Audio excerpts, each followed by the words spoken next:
Alrighty. Do we have anything good for dinner tonight? Tacos?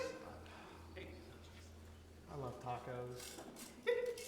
My wife does not like tacos, so I don't have tacos that much. Oh, we were with my parents this weekend, and my mom made tacos for lunch, so I was okay with that. We do Slider Wednesdays now. And every Wednesday she makes a slider. Tonight was pizza sliders. If you ever in the market for a new meal, wouldn't be a bad idea. That's all I can say. I was at Walmart earlier today after work, and I texted her if she needed anything, and she's like, I don't have a side for tonight. And I was thinking, yes, garlic bread sounds great. And she's like, probably like a salad or a vegetable you'll eat. So I got a salad, but it was still good. So, okay, enough about food. We can go ahead and get to the lesson. I think I deserve a pat on the back. I think, confirmed with Samantha and Ashley. I do know exactly where we're starting tonight. I have not forgotten. I believe we ended with question 4, talking about this idea of fathers, right? So kind of going into question 5. We're talking about encouragement and what Paul has said throughout the book in 1 Thessalonians, or really probably both Thessalonians, both books there. Talking about the encouragement Paul's giving, what he's talking about encouragement, how he says things like, you guys are doing pretty good at this, and just encouraging them to keep encouraging, right? So it's everything and anything to do with encouraging. So we can ask ourselves this question as it starts off here in question 5 tonight. Who is responsible for encouraging their brethren? And it gives us a couple of passages to look at. I think what I want to do, I want to get a couple more outside of these passages. So I think we'll go through these 4 passages, see what they have to say, associate terms with them, and see if there's anything else that we can think of on the list, even though letters C and D pretty much talk about any human being ever. So, but let's go ahead. If you have your Bibles, turn over to 2 Timothy chapter 4. There's a verse there in verse 2 talking about encouraging and seeing who is to encourage. I think I have the right answer for this one, but we'll discuss it. Does anybody want to read this verse for us?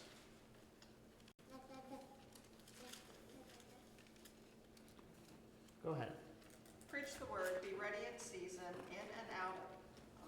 ready in season and out of season. Reproof, rebuke, and exhort with complete patience and teaching. So what are your thoughts? Who is encouraged to encourage here, if you will? Each individual Christian. I think so. What comes to that conclusion through this verse here in verse 2? Be ready to give an answer for any question that's asked of you. Yeah. I like that, and I think that's a reasonable answer. Does that first term there in the verse, preach the word, does that give any indication on any others? We're talking about kind of students here a little bit, any believer at that point. But is there a specific word there in the first, that first intro that gives an indication on a specific type of person? Samantha? Preacher. Yeah. I put pastor / teacher, one who is teaching.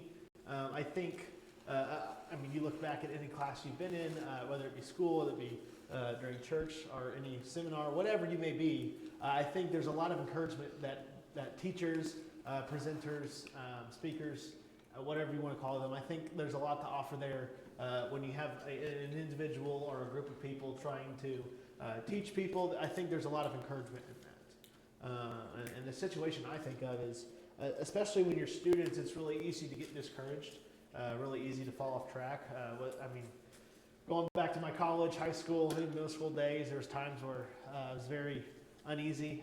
I know I can think of times even when Emmy was struggling through some things, some subjects and stuff back at FC, and she went to her professors and they gave a lot of encouragement. So I think, in my mind, that makes pretty good sense. So I hope that does everybody else too. Is that Yes.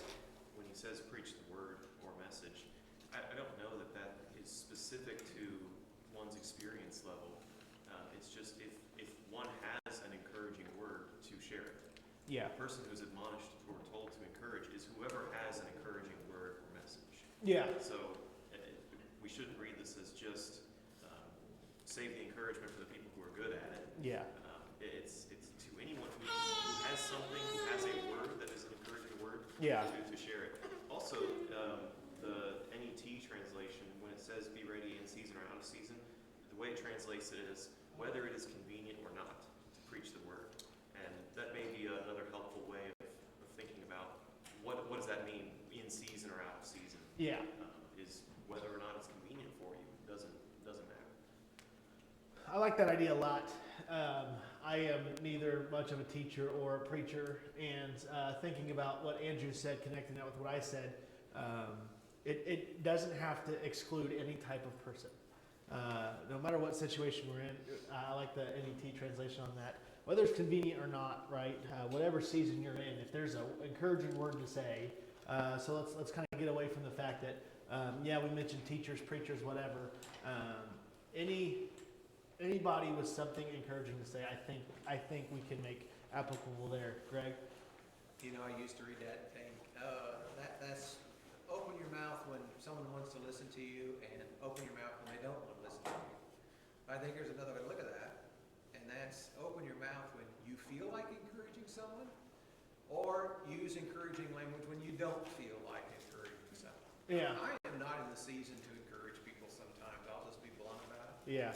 And I think that's a good lesson to me to remember that it's not about the sender, it's about the receiver. Yeah. And so I should encourage even when I don't feel like doing it. I like that a lot too, because I can relate to that. There's there's been so many times during this class, I feel like I've had, like on a Wednesday night, I gotta go teach, right? I'm not in the mood to stand up and talk for 45 minutes. But it's not all about me, right? And I think we can kind of apply that to a lot of situations. I like what Greg said. It's about the receiver, right? We give encouragement. And we talked about the idea of gaining encouragement when we give encouragement, but we give encouragement to help people out, to bring them up, to build them up. And to be able to do that is for them and for their benefit, mostly, right? So I like that idea a lot. I think it applies really well. Okay, Titus. Titus chapter 1. Isn't there only one chapter of Titus? No, there's 3. What am I thinking of? Jude. Philemon, something like that. Yeah. Titus chapter 1, verse 9. Volunteers. You must hold firmly to the faithful message as it has been taught, so that he will be able to give exhortation in such helpfully teaching. And sorry, I'm butchering this. You're good. He must hold firmly to the faithful message as it has been taught, so that he will be able to give exhortation in such healthy teaching and correct those who speak against it. Is that the NET? Yes. Okay, gotcha. Just curious. Would you like to hear it different? No, I like that. I like it. I got the ESV up, so I was reading it wrong. So who's he in this passage, right? It mentions this, that he must hold firm to the trustworthy word as taught, so that he may be able to give them the instruction, sound doctrine, also to rebuke those who contradict it. Who's he? The elder. Sorry? Elders Yeah. is spoken of in verse prior. Yeah. I think the context goes in with that a little bit. How far back does it go? Oh, yeah. Starting in verse 5, it does talk about eldership, right? Verse 7, sorry. Talking about the term, in the ESV, it says overseer, which we kind of relate to that topic of eldership. But yeah, I think that's a good, to me and what I've read, it seems like eldership, leadership, the way you want to put it, is a person who holds responsibility for some encouragement. Can you apply that in your situations, right? Think about some times where, let's little sidebar.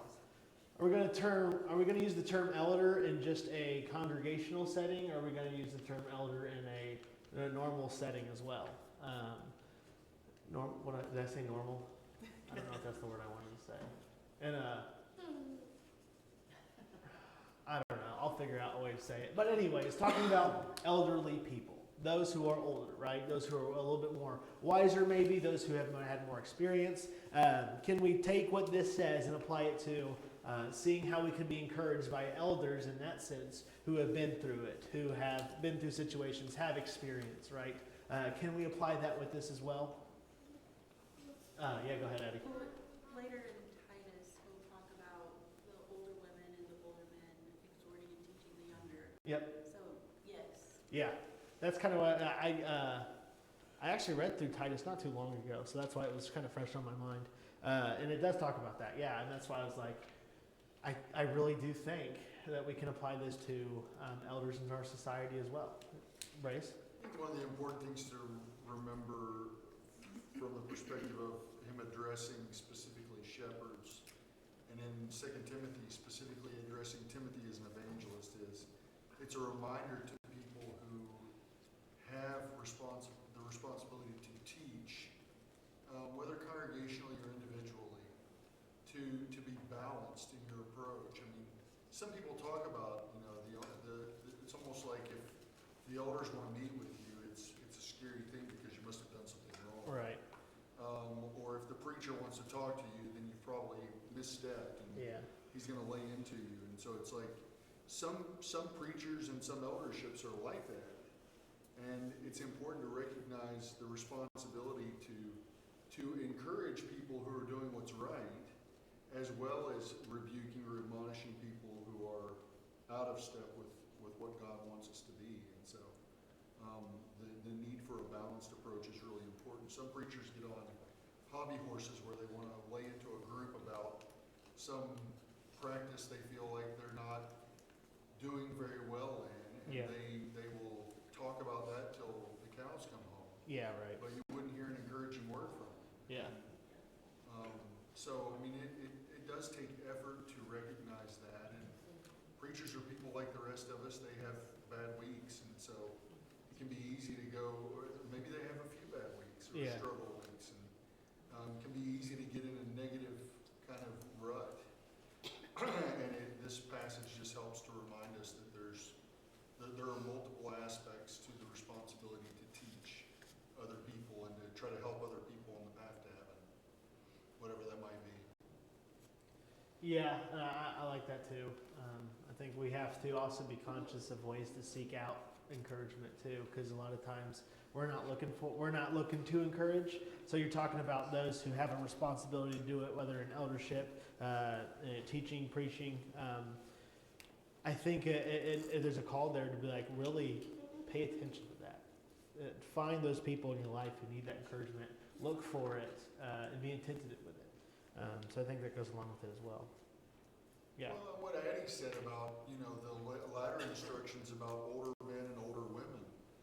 Again, if they have a responsibility to the younger generation to teach and lead them, then they need to understand the importance of not just browbeating the young people when they're not what they ought to be, but encouraging the young people when they're doing good, when they're doing well, and walking in step with the truth, and being good examples for people. And I really appreciate you because I see this in your life that, I didn't always do so well at.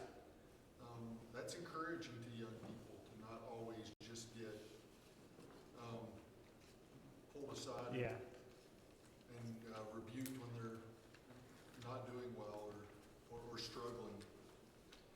Yeah, I look at it as the way of, when you're doing something good or where you're finally doing better in a struggle you've been doing, what's gonna want you to keep doing good at it? What's gonna keep you going in that sense, right? Some encouragement. People understand, someone pulling you aside.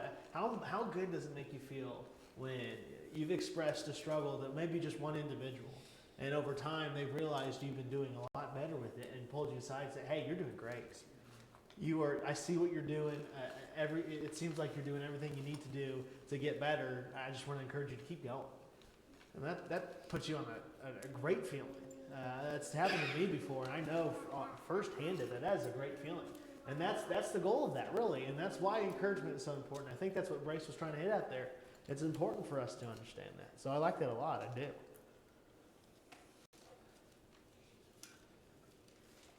Okay. Let's move over to Romans.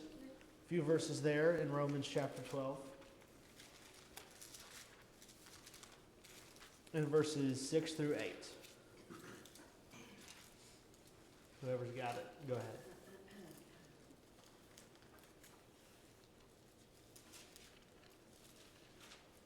Ashley? And we have different gifts according to the grace given to us. If the gift is prophecy, that individual must use it in proportion to his faith. What was it, 6 through 8? Yeah. If it is service, he must serve. If it is teaching, he must teach. If it is exhortation, he must exhort. If it is contributing, he must do so with sincerity. If it's leadership, he must do so with diligence. If it is showing mercy, he must do so with cheerfulness. Thoughts on this one?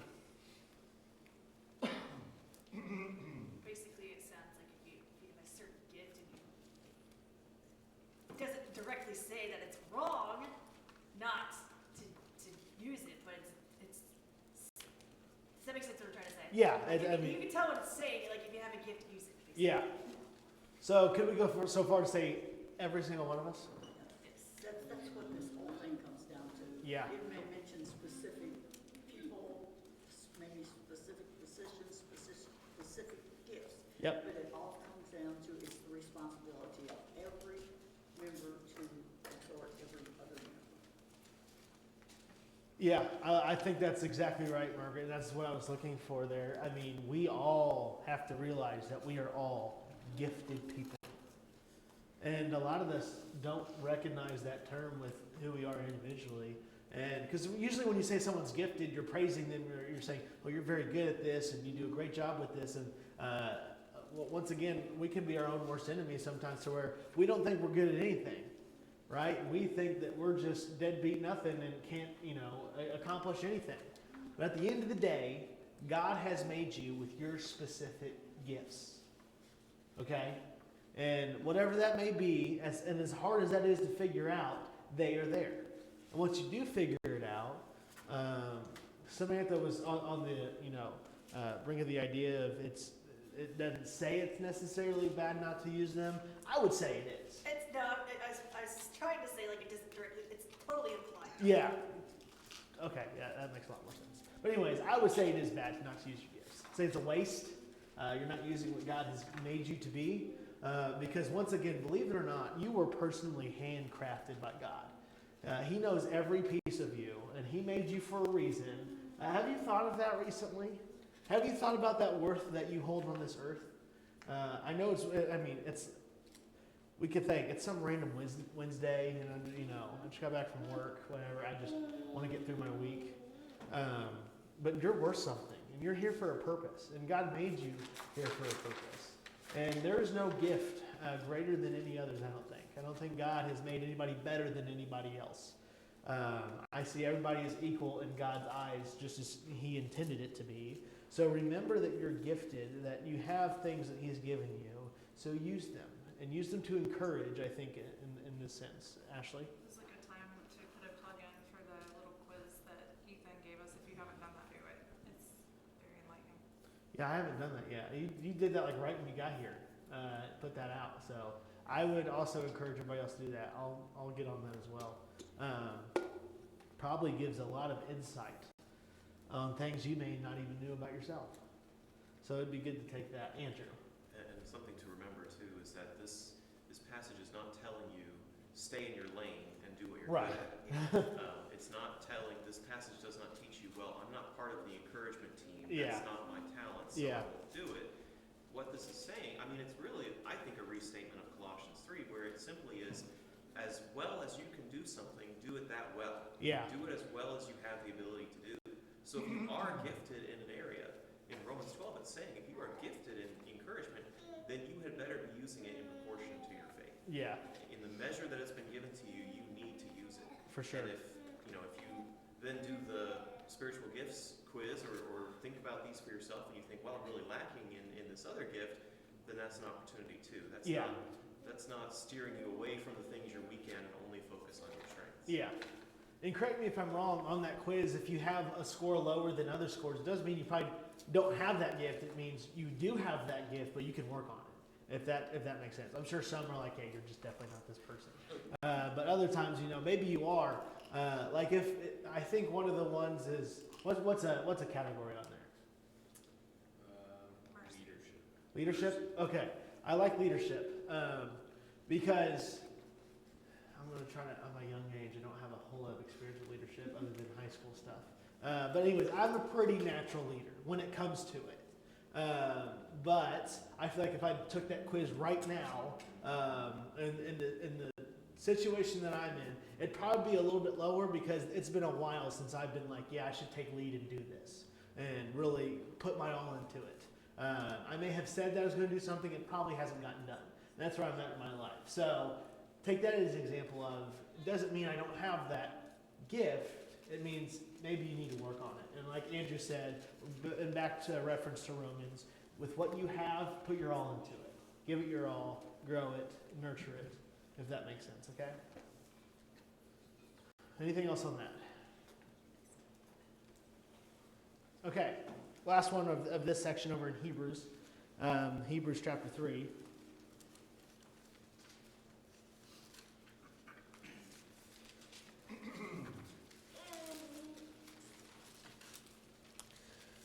Verses 12 and 13. Hebrews 3, 12 and 13. Any volunteers?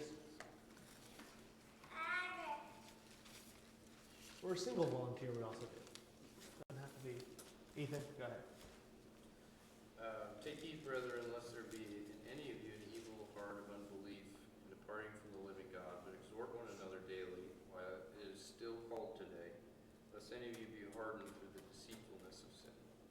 Okay, last one. What are thoughts? Well, I think it's interesting it says exhort one another daily. Yeah. So it's not just every once in a while, it sounds like it's all the time. Yeah. Isn't that crazy? I mean, this walk of life that we call it, right? This relationship with God thing is a daily grind. It is a thing we have to work on daily. And it's something that I've realized recently that I need to take more opportunities throughout my day-to-day life to where how can I take just a couple moments, grow myself a little bit. But yeah, I mean, like it says here, exhort one another daily. It's not something we should take a day off from. We should always be looking for it, like I kind of said earlier, and I like that the point that Samantha brought up there. When you look at the second part of verse 13 there, the purpose there, so that none of you may be hardened by sin's deceitfulness. Well, the first part of that verse is the antidote. Yeah. So by encouraging each other daily, we'll minimize being hardened by sin's deceitfulness. Yeah, for sure. It's letting us know that, hey, if you just a reminder, if you don't put yourself into this and you don't invest your time into this, this is what could happen. And I don't know about you, but that's kind of terrifying. That none of you may be hardened by the deceitfulness of sin. I don't want to be hardened by the deceitfulness of sin. I feel like I've been caught up in sin too much in my life for it to completely take over. And that's a scary thought. And so that's why that's important. And I'm glad you brought that up, Jeff. So thanks for that. But yeah, I mean, really, we can sometimes be encouraged by some negative thoughts. That's a little sidebar for that as well. So,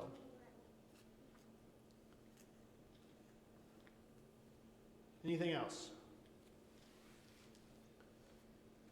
All right, let's see if we can take these last 15 minutes and track through these ways to encourage.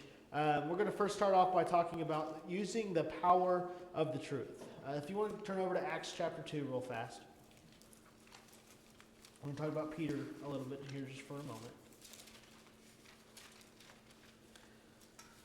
Over in Acts chapter 2 and verse 40, this is the verse we'll reference for this question. It says, "And with many other words he bore witness and continued to exhort them, saying, 'Save yourselves from this crooked generation.'" How did Peter motivate sinners to come to Christ? And you can think of more than just this example of Peter and think of the context of this and what else he's done throughout what you've studied. But how is Peter motivating sinners here to come to Christ? Preach the word. Yeah. Testified and exhorted. Yeah. 3-in-1, if you will. There, he's preaching, he's encouraging, he's saying. I put words and exhortation here, right? The words he's saying, he's encouraging them to find a different path, right? Save yourself from this crooked generation. It does go a long way to speak out and speak the truth and really encourage people that way. Anything else with Peter there? Ethan? I had written down that, that word in other places can also be to urge or to implore. I don't know if it's as strong as beg. But Yeah. I think it's on the same track, though. It's a persistent use of words in my mind, persistent use of words to highly encourage people to go one way rather than the other. And I think that fits really well as well.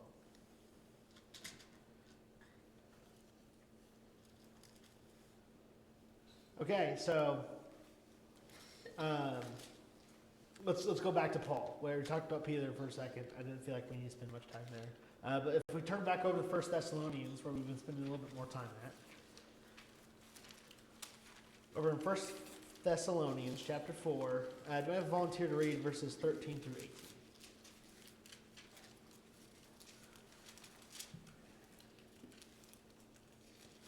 Do you not want to be uninformed, brethren, about those who are asleep? Am I in the right spot? Yeah, I think. That you may not grieve as do the rest who have no hope. For if we believe that Jesus died and rose again, even so God will bring with him those who have fallen asleep in Jesus. For this we say to you by the word of the Lord, that we who are alive and remain until the coming of the Lord shall not precede those who have fallen asleep. For the Lord himself will descend from heaven with a shout, with the voice of an archangel, and with the trumpet of God. And the dead in Christ shall rise first, and then those who are alive and remain shall be caught up together with them in the clouds to meet the Lord in the air, and thus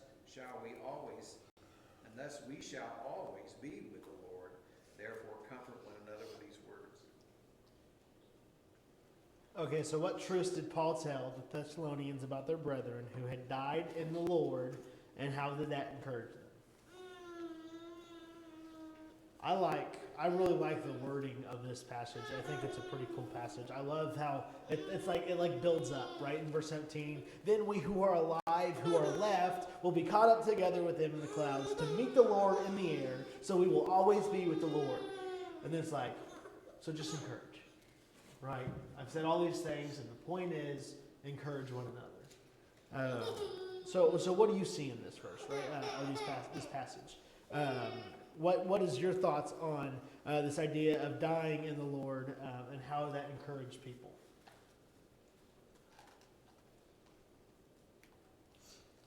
Gives us assurance of that life after this.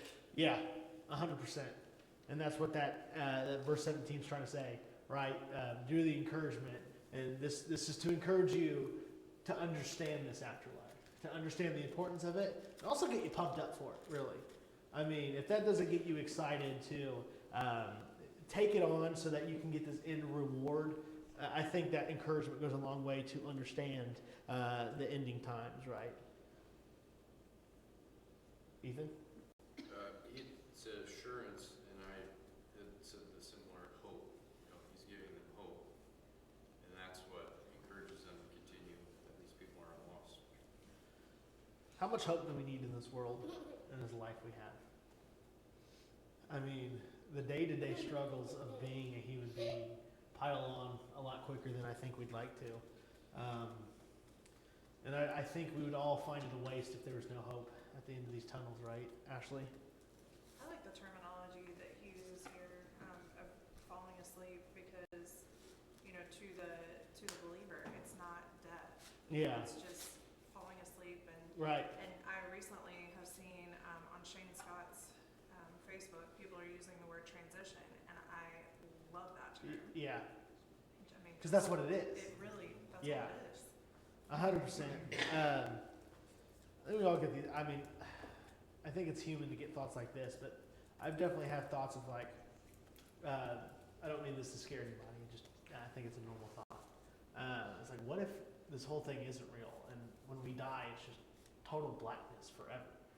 And it's a scary thought, but then when you kind of focus your mind back to the truth and focus your mind back to what is real, that is exactly what happens. There's not forever darkness.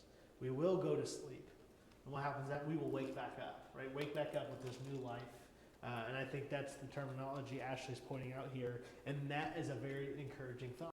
Because it is so scary to think about, oh, what if it is just total darkness forever? It's not. There's hope.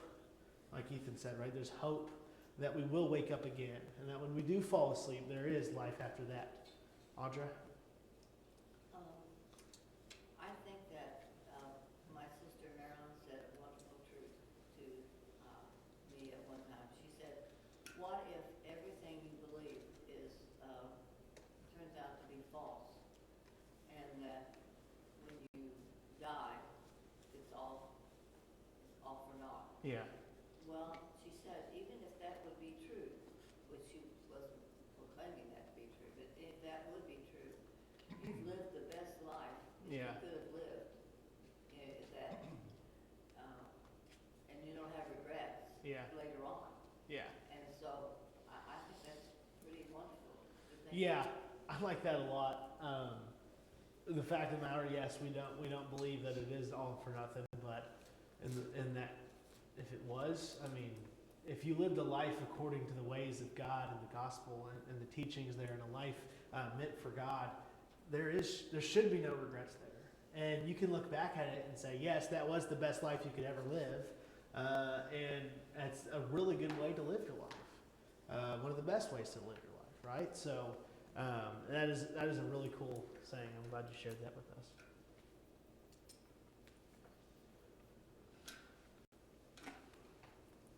So let's turn back to chapter 2 and talk about this question. What is the difference in encouraging someone with the truth or with flattery? I like this question. In reference to chapter 2, verse 5, when it says, "For we never came with words of flattery, as you know, nor with pretext for greed. God is witness." Keep that question again. Yeah, of course. It says, what is the difference in encouraging someone with the truth or with flattery? Flattery's like, I think flattery's more of a motive problem. Like, you might be trying to get something from the person. Yeah. So you flatter them. May not always be telling the truth. Yeah. Ethan? Yeah, it was what she said. I said flattery is for manipulation. Yeah. In my mind, truth is pure and flattery is unnatural. And the reason truth is pure is because it's the right way, the only way. Flattery, like Samantha brought up, you might be trying to trick somebody. You may not tell the entire truth. That's the difference. The truth involves the truth, and flattery is taking away from that truth or bending that truth. That's the difference. Can you think of situations where you've seen both of those happen? Whether it has been you or whether you've been in that situation where someone has treated you that way, you can tell the difference. Yeah, Jen? That flattery is like soap. It's got lye. It's got what? It's got lye in it. Oh, yeah. I like that, Greg.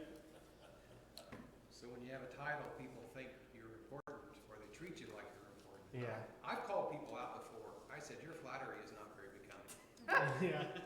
I've just called them and said, you need to just be more real here. Yeah. Let's have a conversation. Let's drop all the pretense. Yeah. And that shows a good difference of it, too. I mean, flattery is not natural. It's not real. It's not pure. It's not, there's no good motive behind it. It's self-serving. It's self-serving. It's 100% true. And I don't know about you, but I want to be a part of a conversation that's true, that's real, that's honest, that's right in the moment. So there's really a difference between those two things, and it's important to see that. So I asked if anybody's been in that situation. Let's talk real fast. Is there anyone who has as an example of when you've been encouraged by a Christian telling you the truth? And maybe it was a hard truth. Maybe it was hard to hear, but you've been encouraged by it and realized that it made you better out the other end.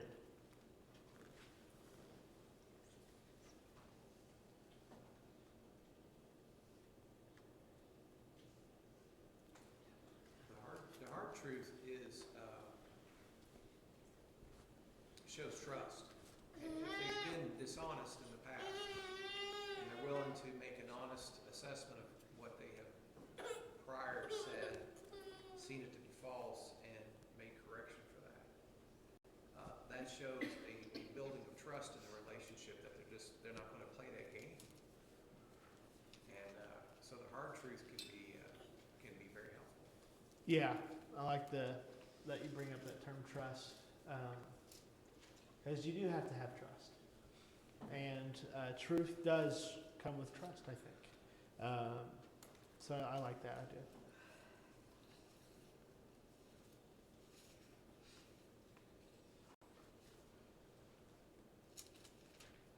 Let's go ahead and just kind of skip by these other ones, not to take away from them, but there's just some examples that we can go through real fast, and then we can move on Sunday. So question 7, it's talking about seeing one another's faith, and it referenced Romans chapter 1.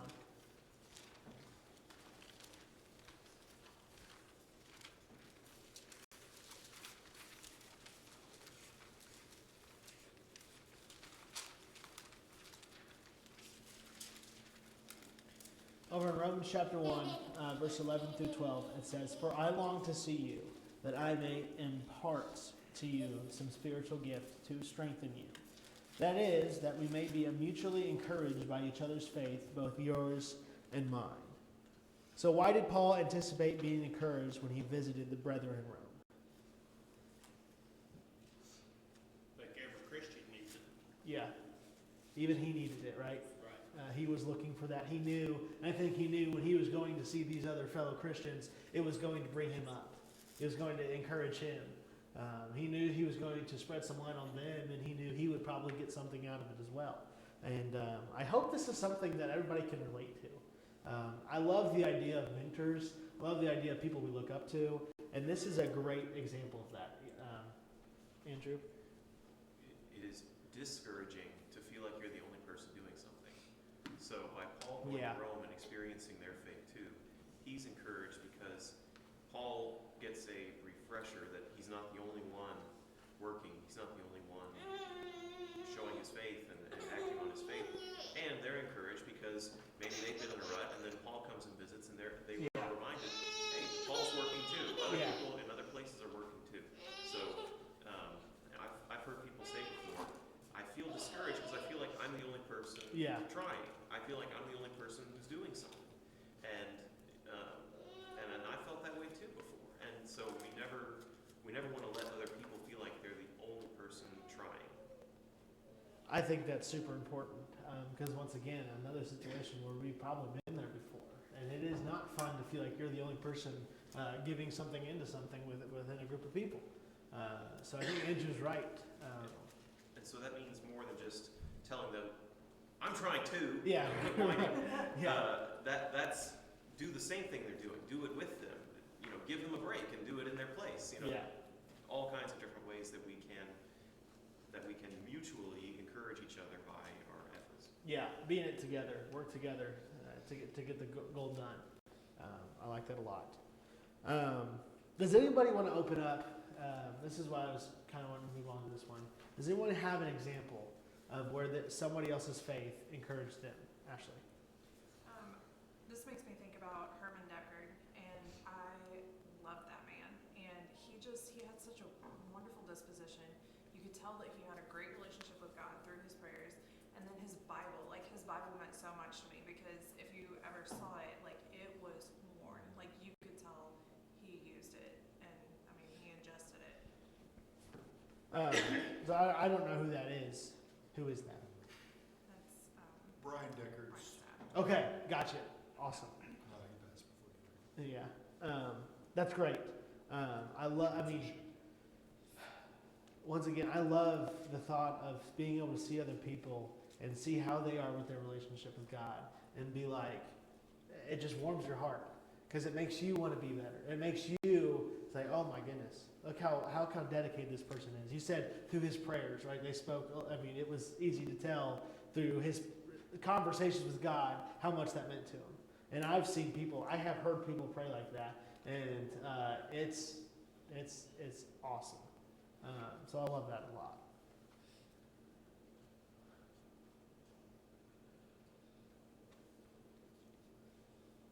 Audra?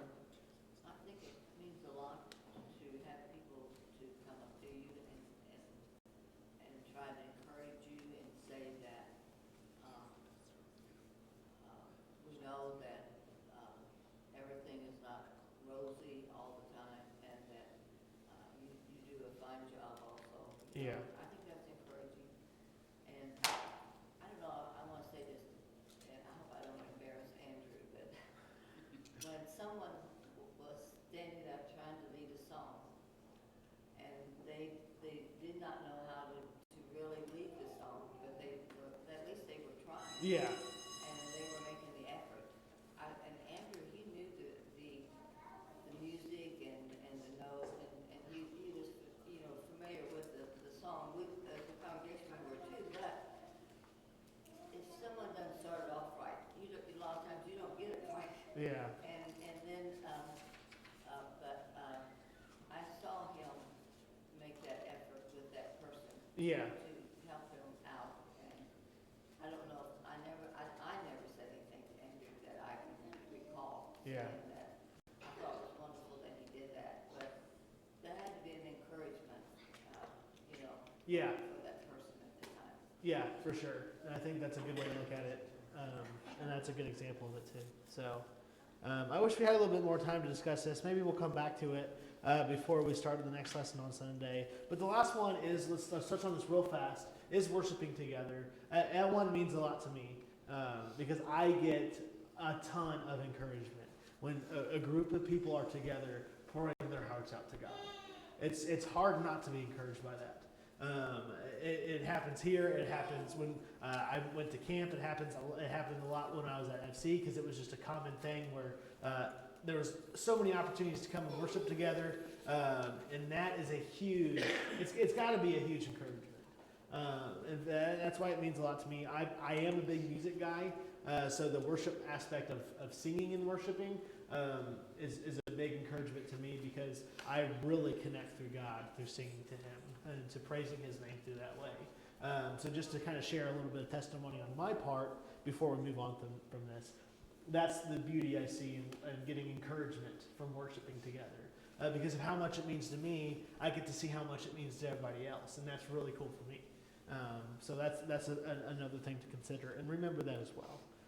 So once again, we might touch on base a little bit on this on Sunday, and then we'll move on. So that's it. Thank you guys for your participation, and we'll see you on Sunday.